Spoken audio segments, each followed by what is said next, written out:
নমস্কার, সকল ভক্ত বন্ধুদের সাদর আহ্বান জানাই বেদান্ত দর্শন ফেসবুক পেজে। বেদান্ত দর্শন ফেসবুক পেজে আমরা নিয়মিত গীতা অনুধ্যান শোনা শুরু করেছি পরম পূজনীয় স্বামী রঙ্গনাথানন্দজি মহারাজের ভগবদ গীতা ও বিশ্বজনীন বার্তা এই বইটি থেকে। তা আমাদের বেশ কয়েকটি পর্ব শোনা হয়ে গেছে। সাংখ্যযোগ পঞ্চদশ পর্ব অবধি আমরা শুনেছিলাম। দ্বিতীয় অধ্যায় সাংখ্যযোগ, সেখান থেকেই আজকে আমরা শুরু করছি।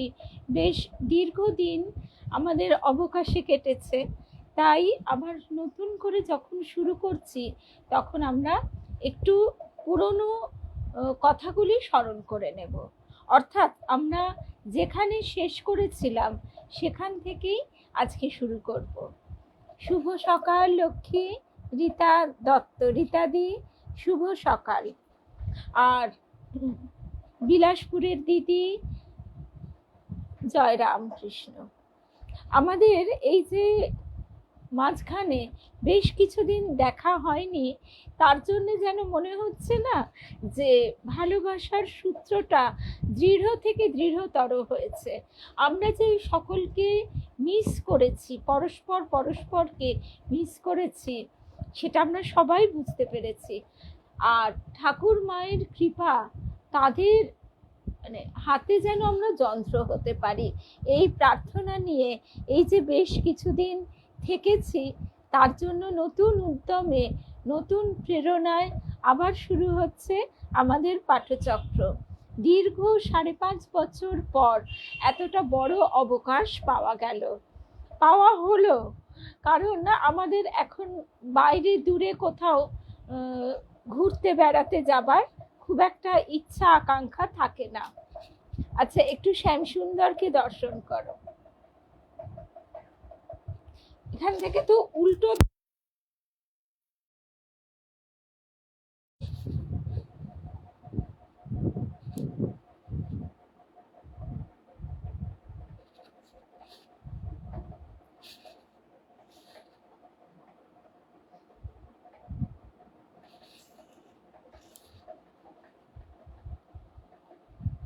শুভ সকাল রিমা, শর্মিলাদি, রুমাদি, জয় রামকৃষ্ণ। রূপা শুভ সকাল, সঞ্চিতা, মিনুদি, সোমা, সংযুক্তা, জয় রামকৃষ্ণ।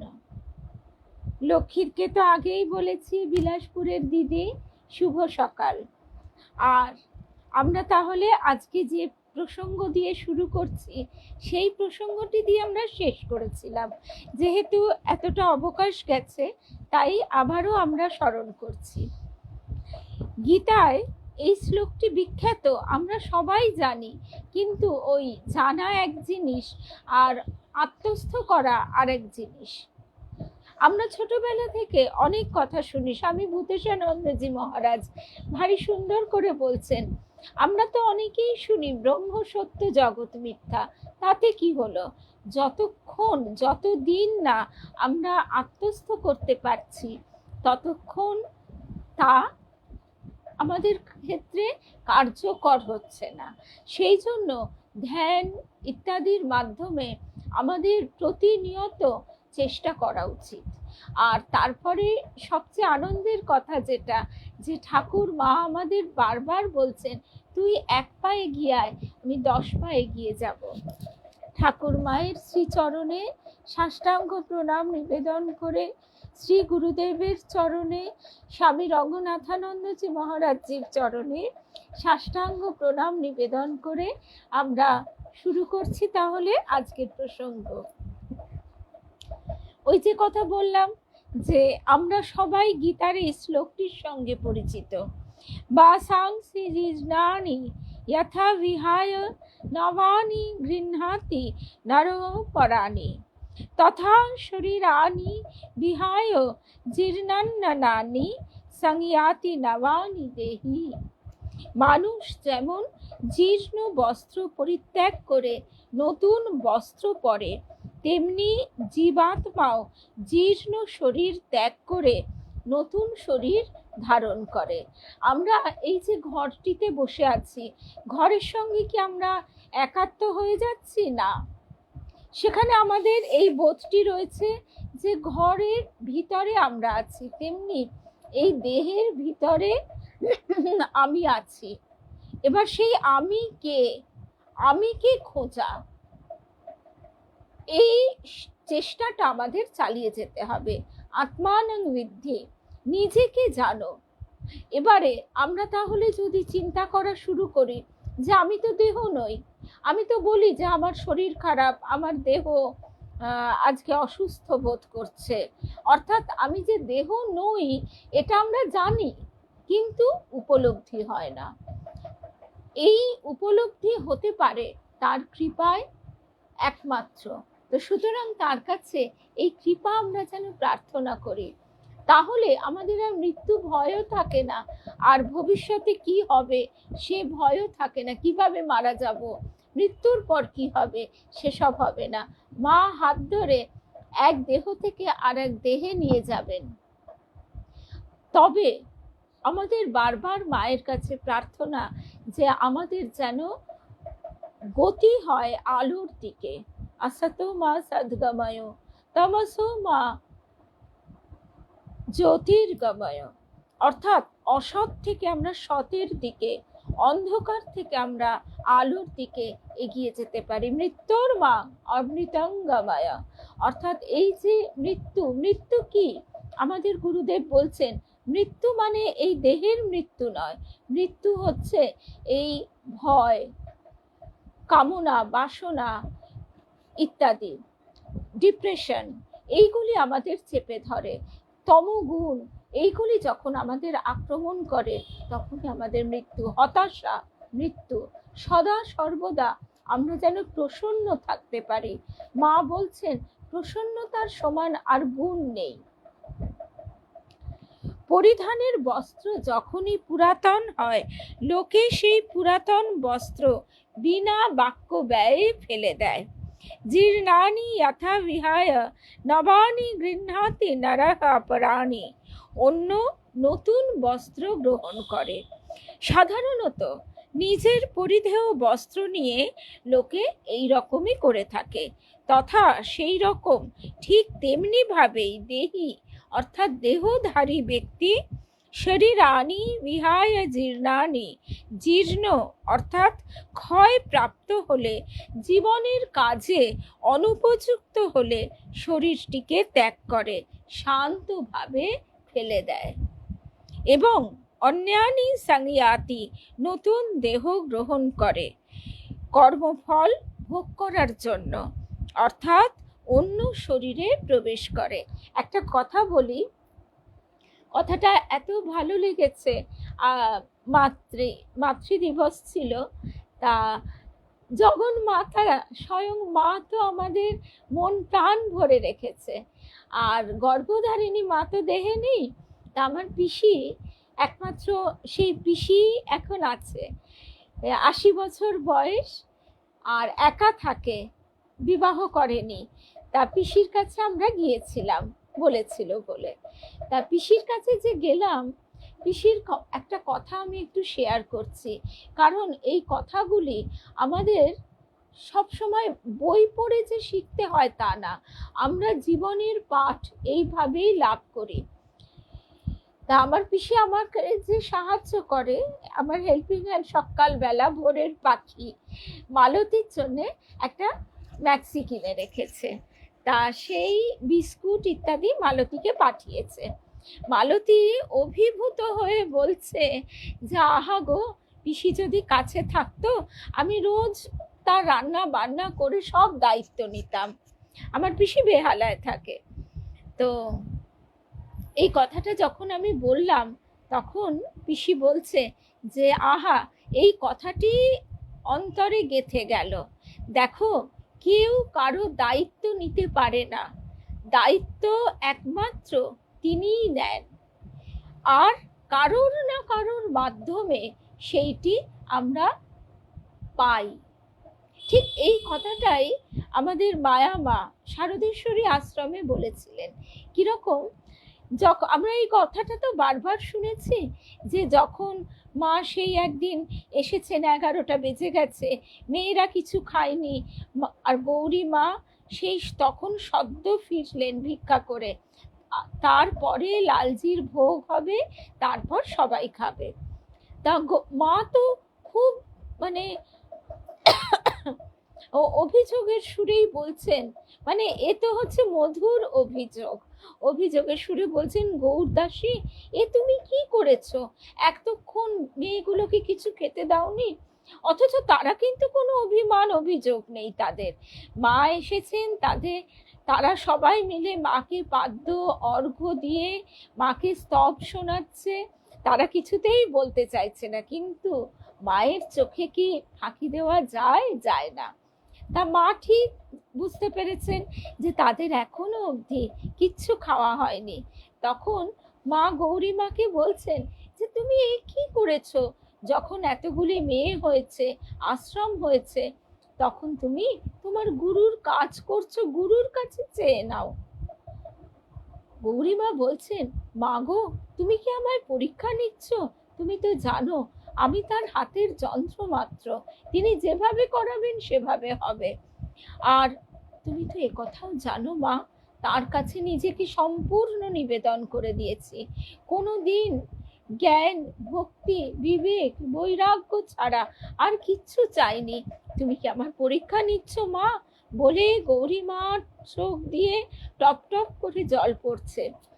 তখন মা বলছেন বারবার করে, তাতেও যখন গৌরী মাকে টলাতে পারলেন না, তখন মা বলছেন, দেখো গৌরদাসী, তুমি যখন নেবেই না, চাইবেই না, তখন এই আশ্রমের সব দায়িত্ব আমার, এই আশ্রমের সব দায়িত্ব আমার আজ থেকে। আর তার সঙ্গে একথাও বলেছিলেন যে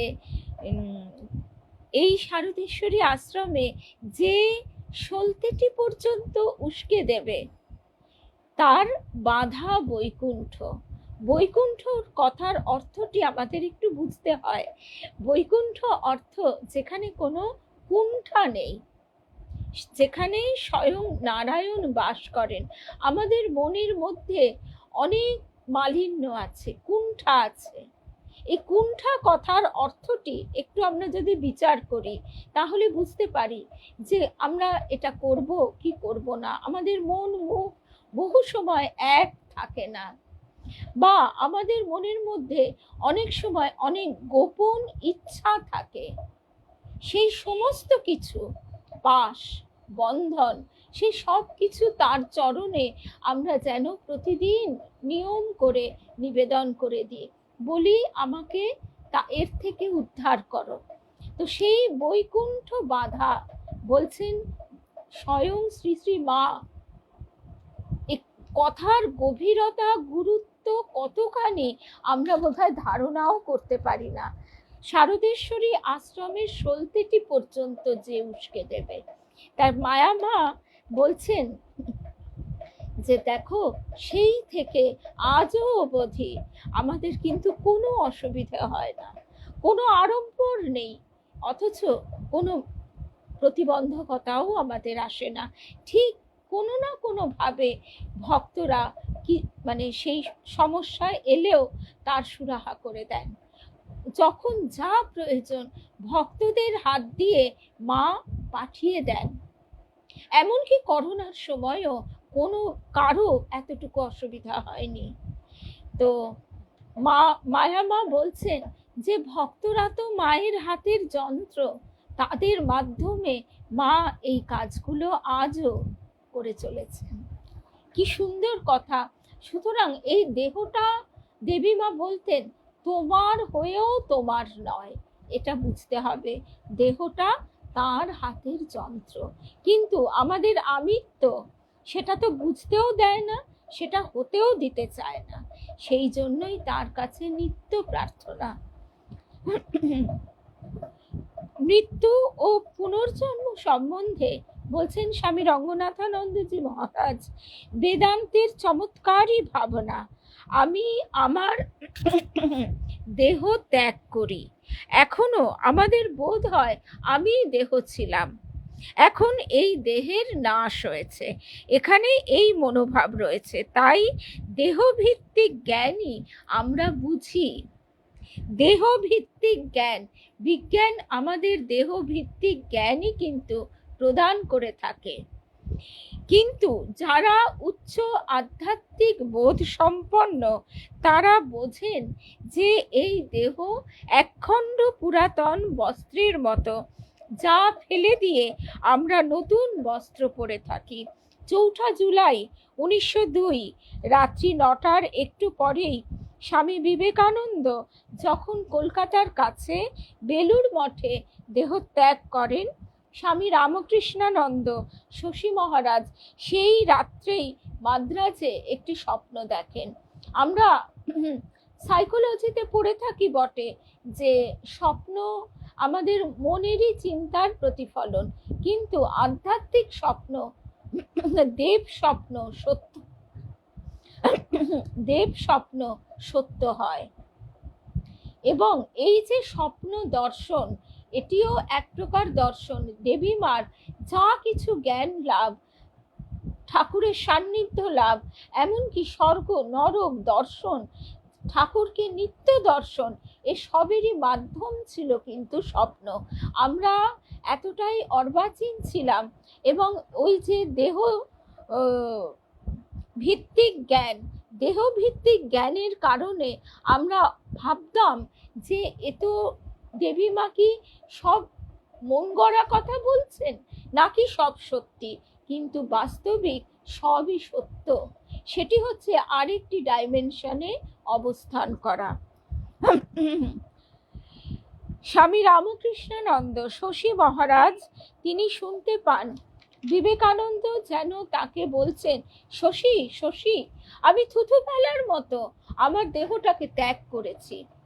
পরদিন কলকাতা থেকে বিবেকানন্দের দেহত্যাগের সংবাদ বহন করে টেলিগ্রাম এলো। তার মতো নরনারী বলতে পারেন, আমি থুথু ফেলার মতো দেহটাকে ত্যাগ করেছি। তার মতো কি আমরা পারি না, কিন্তু চেষ্টা করতে তো বাধা নেই। আমাদের লক্ষ্য যেন এইটি হয়। অনেকেরই আধ্যাত্মিক জ্ঞান ও অভিজ্ঞতা নেই, তারা মনে করে দেহই তাদের সত্তা। এবং আমরা সন্তানের ক্ষেত্রেও যদি যাকে আমি সর্বক্ষণ দেখছি, যাকে আমার প্রতি মুহূর্তে তাকে কোলে নিয়ে কাছে রেখে বড় করেছি, তারই বিভিন্ন বয়সের দেহের রূপ মনে আছে কি? মনে নেই। যখন এমনকি হঠাৎ যখন এই গুগলের কল্যাণে অনেক পুরনো ছবি ফিরে আসে, দেখে অবাক হয়ে ভাবি যে ও বাবা, এই মুখটা, এই রূপটা আমি তো ভুলে গিয়েছিলাম। তাহলে আমার সন্তান কে? এই দেহটা না। তার সঙ্গে আমার সম্পর্ক কিসের? কর্মের। আমার কর্মফল এবং তার কর্মফলের কারণে আমরা, তার পিতা, আমি এবং সে সংযুক্ত হয়েছি। এটি মুখে বলা, জানা একরকম, কিন্তু সেটি আত্মস্থ করা, যে কথা দিয়ে আজকে আমরা শুরু করলাম, কঠিন। সেই আত্মস্থ হওয়া তখনই সম্ভব যখন তার কৃপা এবং আমাদের চেষ্টা দুটি একসঙ্গে চলতে থাকে। এটিকে হারালে, অর্থাৎ দেহটিকে হারালে তারা দুঃখে অভিভূত হয়। তাই বোঝা যায় যে তারাই যে চিরন্তন আত্মা, সে সম্বন্ধে তাদের বোধ আসেনি। কিন্তু এ বিষয়ে সামান্য কিছু অবগতি তাদের আছে। কারণ কি? এই ধারণা সনাতন ধর্ম, হিন্দু ধর্ম, বৌদ্ধ, জৈন ধর্মাবলম্বী যারা সেই সমাজে ছড়িয়ে আছে। আমরা মৃত্যু সম্বন্ধে কি বলি? দেহত্যাগ করেছি বা দেহত্যাগ করেছে। ভারতে এমনকি অতি সাধারণ লোকেরও ভাষা হলো শরীর ছোড় দিয়া বা দেহ ছেড়ে দিয়েছে। পাশ্চাত্য দেশে কিন্তু ভাষাটা অন্যরকম। সেখানে তাদের বোধ বা তাদের শেখানো কি? দেহই সব। তাই তারা যখন মরে, ইংরেজি ভাষায় বলা হয় সে তার আত্মাকে হারিয়েছে, তাই তারা দেহটিকে রক্ষা করে। ভারতে সনাতন ধর্মে আমরা দেহটিকে রক্ষা করি না, পুড়িয়ে ফেলি এবং যথাসম্ভব তাড়াতাড়ি অন্য সব দেশের সমাজে দেহটাকে রক্ষা করে, এমনকি ভালো ভালো জিনিস তার কাছে রেখে দেয়। অর্থাৎ সেই একটা সূত্র যে থেকে যাচ্ছে, কবরের ক্ষেত্রেও তার কাছে যাওয়া, তার প্রতি আকর্ষণ, ধীরে ধীরে অনেক পরে সেই দেহ পঞ্চভূতে মেশে, অথচ পুড়িয়ে দিলে খুব তাড়াতাড়ি সেটি পঞ্চভূতে বিলীন হয়ে যায়। আবার প্রাচীন মিশরীয় ধর্মে আমরা দেখি মৃত ব্যক্তিদের, বিশেষত ফারাওগণের প্রয়োজন অনুরূপ জিনিসপত্র কবরে রাখা হতো। ভস্মান্তম শরীরম, যেমন ঈশোপনিষদের ঋষি বলেছিলেন, এই শরীর যা এতদিন আমার জীবনের উদ্দেশ্য পূরণের একটি উত্তম রাসায়নিক গবেষণাগারের কাজ করেছে, তা এখন জীর্ণ। দেহটাকে কি বলা হচ্ছে? ভস্মান্তম শরীরম, ঈশোপনিষদের ঋষি বলছেন এই শরীর যা এতদিন আমাদের জীবনের উদ্দেশ্য পূরণের একটি উত্তম রাসায়নিক গবেষণাগারের কাজ করেছে, তা এখন জীর্ণ, অব্যবহার্য হয়ে পড়েছে, তা ভস্মীভূত হোক। সেটা যেমন নিজের ক্ষেত্রে, প্রিয়জনের ক্ষেত্রে, সকলের ক্ষেত্রে প্রযোজ্য। আমরা যদি তার জন্য কাঁদি, আকর্ষণ অনুভব করি, তাহলে তারও গতি বিঘ্নিত হয়।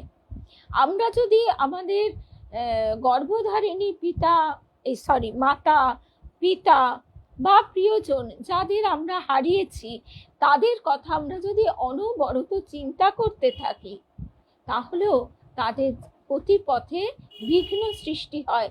কারণ এই ভাইব্রেশন তাদেরকে আকর্ষণ করে আনে। তারা আমার কাছে আসবে না, কিন্তু কোথাও না কোথাও তারা আসবে।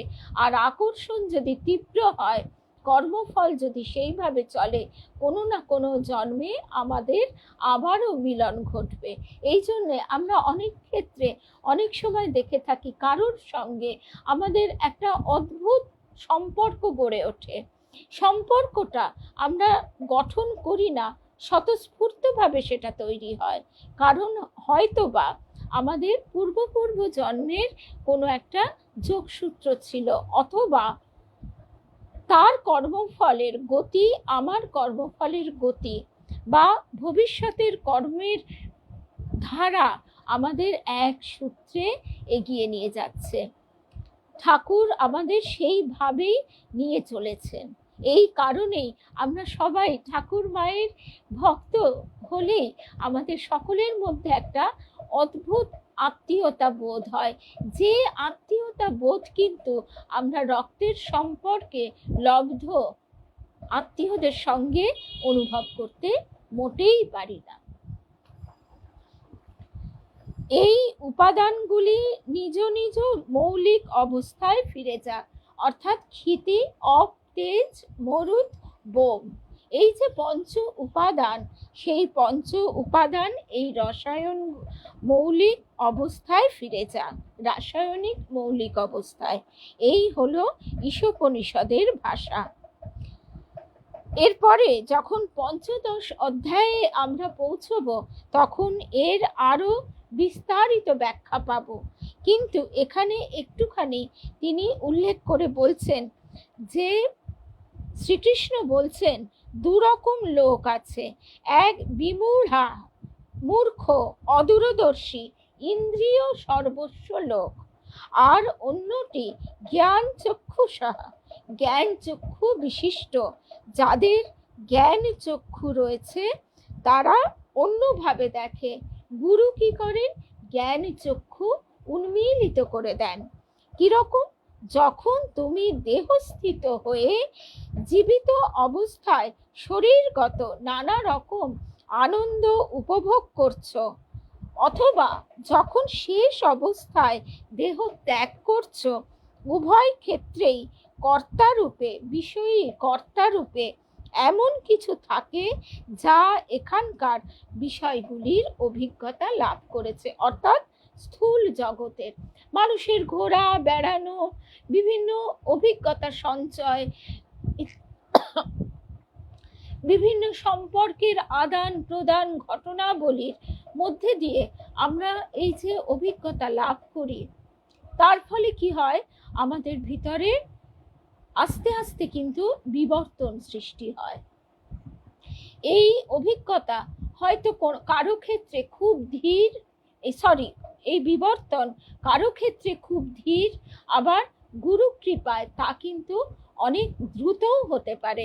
আমরা আমাদের বহু ক্ষেত্রে দেখতে পাই যে হঠাৎ করে ঠাকুর যেই আশীর্বাদ করেছেন, তোমাদের চৈতন্য হোক, অর্থাৎ স্বামী শিবানন্দজি মহারাজ বলছেন, অর্থাৎ তিনি এই জগতের কুলকুণ্ডলিনী জাগিয়ে দিয়ে গেছেন।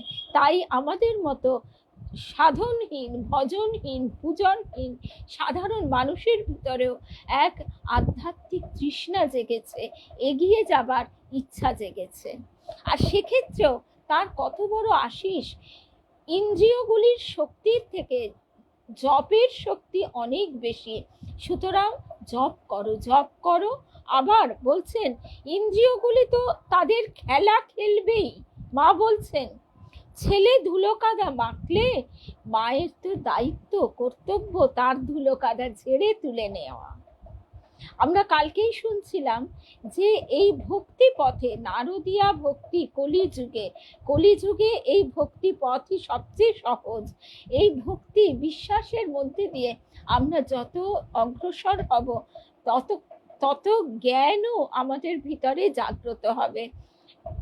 আদি শঙ্করাচার্যের একটি শ্লোকের ব্যাখ্যায় তাই ঋষরা প্রেম মন্দিরের একজন সাধুগুরু বলছেন যে ভক্তি মা, তিনি ধুলো কাদা ঝেড়ে দিচ্ছেন, তখন জ্ঞান পিতা কোলে করছেন। অর্থাৎ এই ভক্তি পথেও আমাদের জ্ঞান লাভ হবে। আজকে আমরা এই অবধি শুনলাম, কারণ আবার আগামীকাল আমরা শুনবো একাদশী তিথি। তাই আগামীকাল সকালে আবার আমাদের দেখা হবে। আর আজকে রাত্রে বেদান্ত দর্শন ফেসবুক পেজেই আমাদের যেরকম নিয়মিত ছিল পাঠ, আবার আমরা শুনছিলাম যোগিন মায়ের কথা, যোগীন্দ্র মোহিনী, তার কথা আমরা আবার শুনবো রাত্রি 8:30টায় বেদান্ত দর্শন ফেসবুক পেজে। জয় রাম কৃষ্ণ।